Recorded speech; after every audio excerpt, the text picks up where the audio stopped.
दोस्तों बहुत बहुत स्वागत है आप सभी का एक बार फिर से। जी हाँ दोस्तों, आज पूरे दिन की कई महत्वपूर्ण और बड़ी खबरें निकलकर सामने आ रही हैं। जानेंगे सभी खबरों को विस्तार से। तो दोस्तों, खबरों में आगे बढ़ने से पहले वीडियो को एक प्यार भरा लाइक जरूर कर दें और ताजा खबरों को जानने के लिए चैनल को सब्सक्राइब भी जरूर कर लें।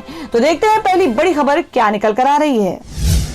दोस्तों, आज की पहली बड़ी खबर निकल कर आ रही है जो कि पश्चिम बंगाल से। जी आपको बता दें कि पश्चिम बंगाल में अमित शाह का वादा, कहा सत्ता में आई बीजेपी तो हर किसान के बैंक खाते में पहुंचेंगे 18,000 रुपए।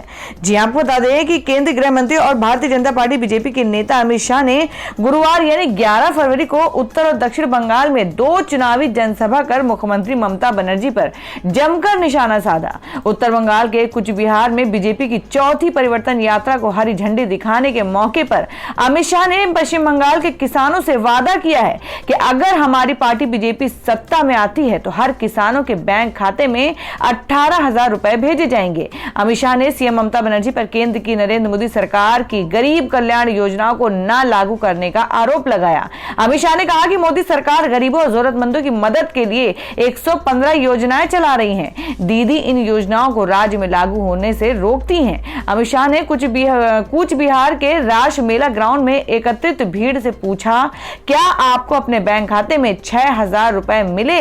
लोगों ने जवाब दिए नहीं। इस पर अमित शाह ने कहा, जब ममता दीदी लाभार्थियों की सूची और बैंक डिटेल हमें नहीं भेजेंगी तो आपको मोदी जी पैसे कैसे भेजेंगे? अमित शाह ने कहा, पश्चिम बंगाल की मुख्यमंत्री ममता बनर्जी प्रधानमंत्री नरेंद्र मोदी को लोकप्रियता से डर गई हैं, इसलिए वे केंद्रीय योजनाओं को अवरुद्ध करती हैं। अमित शाह ने कहा कि पीएम किसान निधि की राशि सरकार सीधे किसानों के खाते में डालती है। इसके लिए किसानों की सूची, उनकी बैंक डिटेल चाहिए होती है। ममता जी को पूछिए कि कितनी डिटेल उन्होंने भेजी है, सिर्फ एक चिट्ठी उन्होंने भेजी है। अमित शाह ने रैली में कहा कि चिंता मत कीजिए, बीजेपी को सत्ता में लाइए। हम पहली कैबिनेट बैठक में ये सुनिश्चित करेंगे कि हम 18,000 रुपए का क्रेडिट दें। इसमें 12,000 आपकी पहले की राशि होगी जो आपको नहीं मिली है। मैं ममता बनर्जी से पूछना चाहता हूं कि वो गरीब किसानों का पैसा क्यों रोक रही हैं? तो दोस्तों, क्या इस बार अमित शाह अपना वादा निभा पाएंगे? आप क्या सोचते हैं इस बारे में? कमेंट करके जरूर बताएं। बढ़ते अगली खबर की ओर।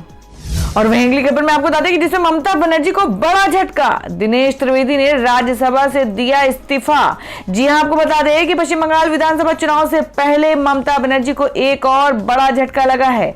टीएमसी के वरिष्ठ नेता और राज्यसभा सांसद दिनेश त्रिवेदी ने राज्यसभा से इस्तीफा दे दिया है। दिनेश त्रिवेदी ने कहा कि मेरे राज्य में हिंसा हो रही है और हम यहाँ कुछ भी बोल नहीं सकते हैं। बता दें कि दिनेश त्रिवेदी टीएमसी के कद्दावर नेता हैं और केंद्रीय मंत्री भी रह चुके हैं। ऐसे में चुनाव से महज कुछ महीने पहले दिनेश त्रिवेदी का राज्यसभा से इस्तीफा देना ममता बनर्जी के लिए बड़ा झटका है। हालांकि अभी तक दिनेश त्रिवेदी ने भविष्य को लेकर कुछ नहीं कहा है कि वो टीएमसी में बने रहेंगे या फिर किसी और दल का हाथ थामेंगे। दिनेश त्रिवेदी ने कहा कि मैं अपनी पार्टी का शुक्रगुजार हूं जिसने मुझे यहां भेजा। मेरे राज्य में हिंसा हो रही है और मैं इसके लिए कुछ कर नहीं पा रहा हूं, जिसकी वजह से मुझे यहां घुटन महसूस हो रही है। मेरी आत्मा मुझसे कहती है कि अगर तुम यहां बैठकर कुछ नहीं कर सकते हो तो तुम्हें हर हाल में इस्तीफा दे देना चाहिए। मैं आगे भी पश्चिम बंगाल के लोगों के लिए काम करता रहूंगा। दिनेश त्रिवेदी ने कहा कि तृणमूल का मतलब होता है आधारभूत, जमीन से जुड़ा हुआ। मेरे इस्तीफा देने से राज्यसभा में किसी जमीन से जुड़े कार्यकर्ता को आने का मौका मिलेगा। और दोस्तों, मैं अगली खबर में आपको बताते हैं कि गुलाम नबी आजाद की जगह मल्लिकार्जुन खड़गे होंगे राज्यसभा में विपक्ष के नेता। जी हां, आपको बता दें कि कांग्रेस के वरिष्ठ नेता गुलाम नबी आजाद का राज्यसभा में बतौर सांसद कार्यकाल समाप्त हो रहा है। गुलाम नबी आजाद राज्यसभा में विपक्ष के नेता भी हैं। ऐसे में आजाद के कार्यकाल की समाप्ति के बाद कांग्रेस के दूसरे दिग्गज नेता मल्लिकार्जुन खड़गे को राज्यसभा में विपक्ष का नेता बनाया जाएगा। कांग्रेस की ओर से राज्यसभा के चेयरमैन को मल्लिकार्जुन खड़गे का नाम बतौर विपक्ष के नेता के तौर पर दे दिया गया है। बता दें कि गुलाम नबी आजाद समेत 4 राज्यसभा के सांसदों का कार्यकाल मंगलवार को खत्म हो रहा है। ऐसे में मल्लिकार्जुन खड़गे गुलाम नबी आजाद की जगह राज्यसभा में विपक्ष के नेता की भूमिका निभाएंगे। बता दें कि गुलाम नबी आजाद को प्रधानमंत्री नरेंद्र मोदी ने मंगलवार को भावुक विदाई देते हुए उनके साथ साझा किए गए कुछ खास पलों का जिक्र किया। गुलाम नबी आजाद के साथ अपने अनुभवों को साझा करते हुए प्रधानमंत्री नरेंद्र मोदी भावुक हो गए थे और अपने आंसू नहीं रोक पाए थे। पीएम ने कहा कि गुलाम नबी आजाद की जगह को भर पाना काफी मुश्किल होगा, क्योंकि वो न सिर्फ अपने दल के बारे में सोचते थे बल्कि देश और राज्यसभा के बारे में भी सोचते थे। तो दोस्तों, खबरों में आगे बढ़ने से पहले जान लेते हैं आज के माइंड क्विज के सवाल को। आज का सवाल है, आपको बताना है कि जम्मू कश्मीर के उपराज्यपाल का क्या नाम है। इसका जवाब आपको वीडियो के नीचे कमेंट बॉक्स में देना है और सही जवाब देने वालों को रैंडमली सिलेक्ट किया जाएगा और वो जीत सकते हैं एक बम्पर पुरस्कार। तो बढ़ते अगली खबर की ओर। और दोस्तों, मैं अगली खबर बता दें कि ये पूछे जाने पर कि क्या भाजपा में शामिल होंगे गुलाम नबी आजाद, इस सवाल पर दिया चौंकाने वाला जवाब। जी आपको बता दें कि संसद में 4 दशक के लंबे करियर के बाद कांग्रेस के दिग्गज नेता गुलाम नबी आजाद का राज्यसभा का कार्यकाल सोमवार को खत्म हो गया। संसद से विदाई के मौके पर प्रधानमंत्री नरेंद्र मोदी के एक पुरानी घटना को याद करते हुए गुलाम नबी आजाद की तारीफ की और भाषण देते समय भावुक हो गए। वहीं अपने विदाई भाषण में गुलाम नबी आजाद ने कहा कि एक हिंदुस्तानी मुसलमान होने पर उन्हें गर्व है। इसके बाद से कयास लगाए जा रहे हैं कि क्या गुलाम नबी आजाद भाजपा के साथ अपनी नई राजनीतिक पारी शुरू करेंगे। अब खुद गुलाम नबी आजाद ने इस सवाल का जवाब दिया है। आपको बता दें, कुछ मीडिया की खबर के मुताबिक गुलाम नबी आजाद से जब उनके भाजपा में शामिल होने की अटकलों के बारे में पूछा गया तो उन्होंने कहा, मैं भारतीय जनता पार्टी में उस वक्त शामिल होऊंगा जब हमारे कश्मीर में काली बर्फ गिरेगी। भाजपा ही क्यों, उस दिन तो मैं किसी भी पार्टी में शामिल हो जाऊंगा। जो लोग ऐसा कह रहे हैं और इस तरह की अफवाह फैला रहे हैं कि मैं भाजपा में जाऊंगा, वो मुझे अभी जानते ही नहीं है।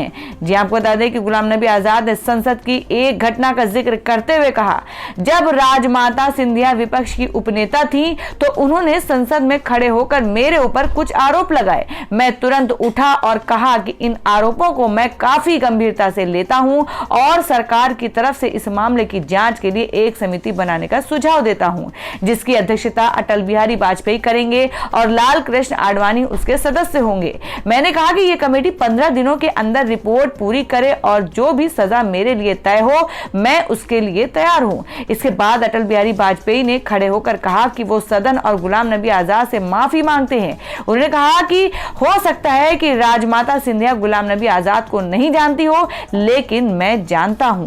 वहीं गुलाम नबी आजाद से पीएम मोदी से उनके संबंधों के बारे में पूछा गया तो उन्होंने कहा कि हम दोनों एक दूसरे को 90 के दशक से जानते हैं।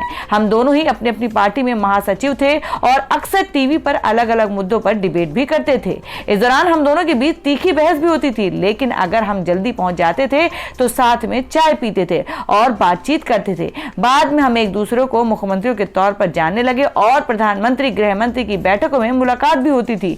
लेकिन संसद में हम दोनों के भावुक होने की वजह यह नहीं थी कि हम एक दूसरे को अच्छी तरह से जानते हैं, बल्कि 2006 की वो घटना थी जिसमें कश्मीर में गुजराती पर्यटकों की एक बस पर हमला हुआ था।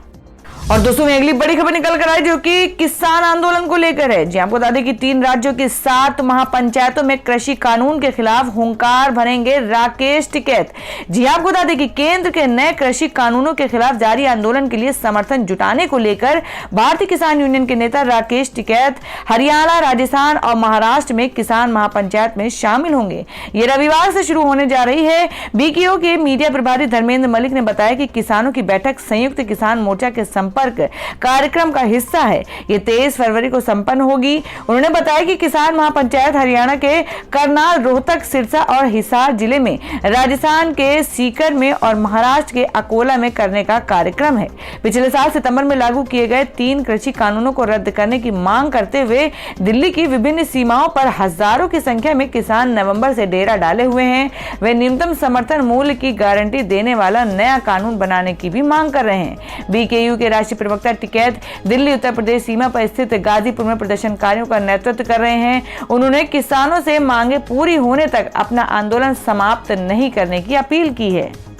तो दोस्तों, जिस तरीके से देश भर में लगातार किसान आंदोलन चल रहा है, उसमें आप लोगों की क्या राय है?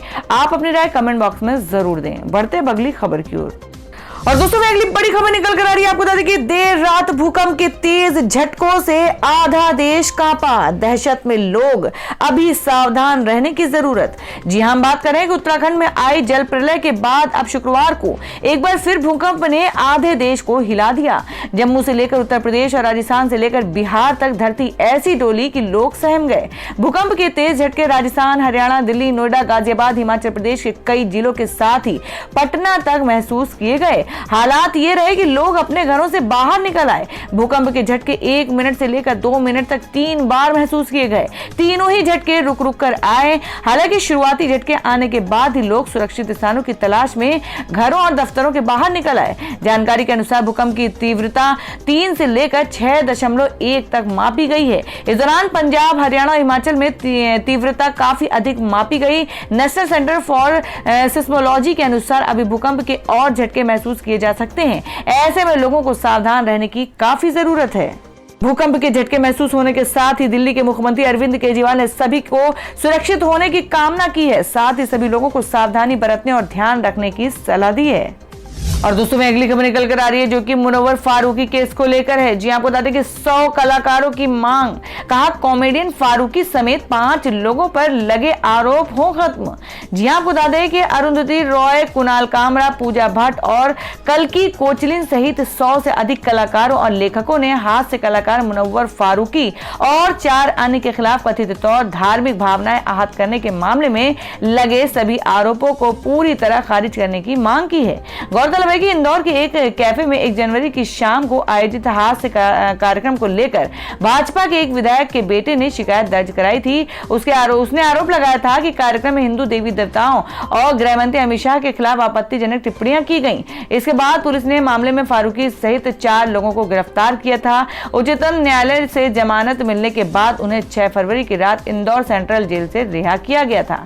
एक संयुक्त बयान जारी करते हुए 100 से अधिक कलाकारों ने फारूकी, नलिन यादव, प्रखर प्रयास, एडविन एंथोनी और सदाकत खान के खिलाफ सभी आरोपों को खारिज करने की मांग की है। ये रेखांकित करते हुए कि यह मामला भारत में स्वतंत्रता और अभिव्यक्ति की आजादी के अधिकारों को लेकर गहरी चिंता व्यक्त करता है। उन्होंने कहा कि फारूकी को हिरासत में लिया जाना या गिरफ्तार करना वर्तमान में देश में अभिव्यक्ति की आजादी की खराब सुरक्षा का संकेत देता है। और दोस्तों में अगली खबर निकल कर आ रही है। आपको बता दें कि कंगना रनौत का विरोध करने पहुंचे कांग्रेसियों पर पुलिस ने बरसाए लाठी और वाटर कैनन। जी हां, बात करें कि बैतूल जिले के सारणी में बॉलीवुड एक्ट्रेस कंगना रनौत का विरोध करने पहुंचे कांग्रेस कार्यकर्ताओं और पुलिस के बीच जमकर झड़प हुई। कांग्रेसियों को काबू में करने के लिए पुलिस को लाठी चार्ज और वाटर कैनन का इस्तेमाल करना पड़ा। लाठी चार्ज में 6 से ज्यादा कांग्रेसी घायल हो गए। 2 घंटे तक चले हंगामे के बाद पुलिस और कांग्रेसियों के बीच चर्चा हुई, जिसमें कांग्रेस ने फिर चेतावनी दी है कि अगले 48 घंटे में अगर कंगना ने माफी नहीं मांगी तो कांग्रेस एक बार फिर प्रदर्शन करेगी। सुशांत सिंह राजपूत की मौत के बाद से लगातार विवाद में बनी हुई कंगना रनौत पिछले दिनों किसान आंदोलन पर एक ट्वीट करके फिर सुर्खियों में आ गई हैं, लेकिन इस बार वो कांग्रेस के निशाने पर है। कांग्रेस की मांग है कि कंगना किसानों से माफी मांगे, वरना बैतूल के सारणी में उनकी अपकमिंग फिल्म धाकड़ की शूटिंग नहीं होने दी जाएगी। इसी मांग को लेकर जब कांग्रेसी धाकड़ फिल्म के सेट की तरफ बढ़ रहे थे तो पुलिस ने उन्हें रोकने का प्रयास किया। जब कांग्रेसी उग्र हुए तो पुलिस ने उन पर लाठीचार्ज किया। भीड़ को तितर-बितर करने के लिए पुलिस ने वाटर कैनन का इस्तेमाल किया। और दोस्तों में अगली खबर में आपको बता दें कि संजय सिंह का मोदी सरकार पर निशाना, बोले ये देश को बेचने वाली सरकार है। जी हम बात करें कि आम आदमी पार्टी के नेता संजय सिंह ने शुक्रवार को आरोप लगाया कि केंद्र सरकार द्वारा पेश बजट 2021 और 22 को अमीरों का बजट है। उन्होंने केंद्र को निशाने पर लेते हुए कहा कि यह बजट देश की संपत्ति को बेचने के लिए है। आप रेल, सेल, SIL, कोयला, LIC बैंक, हवाई अड्डे, बंदरगाह, FCI, बिजली, पानी, सड़क, BPCL बेच रहे हैं। हमारे देश की संपत्ति किसी की निजी संपत्ति नहीं है, ये देश के 130 करोड़ लोगों की मेहनत से जोड़ी हुई संपत्ति है। संजय सिंह ने सदन में बजट पर बोलते हुए कहा कि देश की इस संपत्ति का सृजन 130 करोड़ भारतीयों ने किया है और ये निजी संपत्ति नहीं है जिसे बेचा जा सके, मगर आज इस देश में भाजपा सरकार इन्हें बेचने का काम कर रही है। ये देश को बेचने वाली सरकार है। आप संसद ने कहा कि प्रधानमंत्री ने 75 दिन से कृषि कानूनों के विरोध में आंदोलन कर रहे किसानों को आंदोलन जीवी कहकर उनका मजाक उड़ाया है। संजय सिंह ने कहा कि राष्ट्रपिता महात्मा गांधी का मजाक उड़ाया है। सरदार वल्लभ भाई पटेल, बाबा साहब अंबेडकर, शहीद भगत सिंह, शहीद अशफाक उल्लाह खान, डॉक्टर राम मनोहर लोहिया और बाबा साहब भीमराव अंबेडकर का मजाक उड़ाया है। अभी तक इस आंदोलन में 170 से अधिक किसानों की मौत हो चुकी है। हमें फख्र है उन आंदोलनकारियों पर, उन स्वतंत्रता संग्राम सेनानियों पर जो अंग्रेजों के दलाल नहीं थे, जो अंग्रेजों से माफी नहीं मांगते थे। संजय सिंह ने कहा कि हमें क्रांतिकारियों पर, आंदोलन जीवियों पर पर गर्व है। वे लोग भाषण जीवी नहीं है। उन्होंने कहा कि सदन में चौधरी चरण सिंह का नाम लिया गया, लेकिन उनके अनुयायी दिल्ली की सीमाओं पर आंदोलन कर रहे हैं। आप उनकी सुन नहीं रहे, उनका मजाक उड़ा रहे हैं। जो लोग आंदोलन पर बैठे हैं वे भाषण जीवी नहीं है, जुमला जीवी नहीं है, वे आंदोलन जीवी है। उनका मजाक देश के लोकतंत्र का मजाक है। और दोस्तों में अगली खबर निकल कर आ रही गुजरात से। जी हां, आपको बता दें कि गुजरात में आम आदमी पार्टी को मिलता जन समर्थन। सूरत में 600 बीजेपी कार्यकर्ताओं ने ज्वाइन की आप। जी हम बात कर रहे हैं कि आम आदमी पार्टी ने जिन राज्यों में आगामी विधानसभा या फिर स्थानीय निकाय के चुनाव लड़ने का ऐलान किया है, उनमें से गुजरात भी एक है। इन दिनों आम आदमी पार्टी गुजरात, पंजाब, यूपी, गोवा और उत्तराखंड में जमकर चुनाव प्रचार कर रही है। इस बीच गुजरात में पार्टी को अच्छा जन समर्थन मिल रहा है और इसका अंदाजा इसी बात से लगाया जा सकता है कि गुरुवार को सूरत में बीजेपी के 600 कार्यकर्ताओं ने आम आदमी पार्टी का दामन थाम लिया। आपको बता दें कि आप यहां पर स्थानीय निकाय चुनाव की तैयारी कर रही है। हालांकि पार्टी ने विधानसभा चुनाव भी लड़ने का ऐलान किया है। आपने सूरत में सार्वजनिक रैलियों को संबोधित करना शुरू कर दिया है। इन रैलियों में पार्टी को लोगों का सहयोग मिल रहा है। गुरुवार को सूरत के पासोदड़ा इलाके में बीजेपी पेज के अध्यक्षों सहित लगभग 600 कार्यकर्ताओं ने आम आदमी पार्टी ज्वाइन कर ली है। साथ ही इन लोगों ने भाजपा अध्यक्ष के कार्ड को आम आदमी पार्टी के कार्यकर्ताओं ने पैरों तले कुचला। पेज के अध्यक्षों ने पार्टी के खिलाफ नाराजगी व्यक्त करते हुए अपने कार्ड सड़क पर फेंक दिए। और दोस्तों अगली खबर में जान लेते हैं क्या है देश भर में सोने और चांदी का ताजा भाव। जी आपको बता दें कि लगातार दूसरे दिन गिना सोने का भाव उच्चतर स्तर से 9,000 रुपए हुआ सस्ता। जी हम बात करें कि अंतर्राष्ट्रीय बाजार में 12 फरवरी को सोने का भाव सपाट स्तर पर नजर आ रहा है। मल्टी कमोडिटी एक्सचेंज पर सोने का अप्रैल वायदा भाव 0.7% की गिरावट के साथ 47,475 रुपए प्रति 10 ग्राम के स्तर पर रहा, जबकि चांदी का मार्च वायदा भाव 0.16% की बढ़त के साथ 68,600 रुपए के प्रति किलोग्राम के स्तर पर ट्रेंड कर रहा। जानकारों का कहना है कि अमेरिकी इक्विटी बाजार में मुनाफा वसूली और बिटकॉइन के भाव में तेजी के बाद सोने और चांदी की कमजोरी देखने को मिल रही है। और दोस्तों अगली खबर में जान लेते क्या है देश भर में मौसम के ताजा हालात। जी आपको बता दें कि इन राज्यों में होगी लगातार 4 दिन बारिश और यहां पड़ेगी घने कोहरे की मार। जी हम बात करें कि मौसम विभाग ने अगले 4 दिनों तक देश के जिन हिस्सों में लगातार बारिश होनी है उसका पूर्वानुमान लगाया है। साथ ही कई राज्य ऐसे हैं जिनमें लगातार ना होकर बीच बीच में बारिश होती रहती है। कई राज्यों में 12 से 14 फरवरी तक घना और अत्यधिक घना कोहरा छाने का पूर्वानुमान लगाया गया है। मौसम विभाग के मुताबिक अंडमान और निकोबार द्वीप समूह और पश्चिम बंगाल और सिक्किम में 12 फरवरी को कुछ इलाकों में बारिश होने की संभावना है। वहीं अंडमान और निकोबार द्वीप समूह के कुछ इलाकों में 13, 14 और 15 फरवरी को भी लगातार बारिश होने की संभावना है। तो दोस्तों ये थी अब तक की सभी बड़ी खबरों की अपडेट्स। टुडे ब्रेकिंग न्यूज और लेटेस्ट खबरों को देखने के लिए हमारे चैनल को सब्सक्राइब जरूर कर लें, वीडियो को लाइक और शेयर भी जरूर कर दें अपने दोस्तों और रिलेटिव्स के साथ। तो दोस्तों फिर मिलेंगे काम की खबरों और सरकारी योजनाओं की एक और नई वीडियो के साथ। तब तक के लिए धन्यवाद दोस्तों।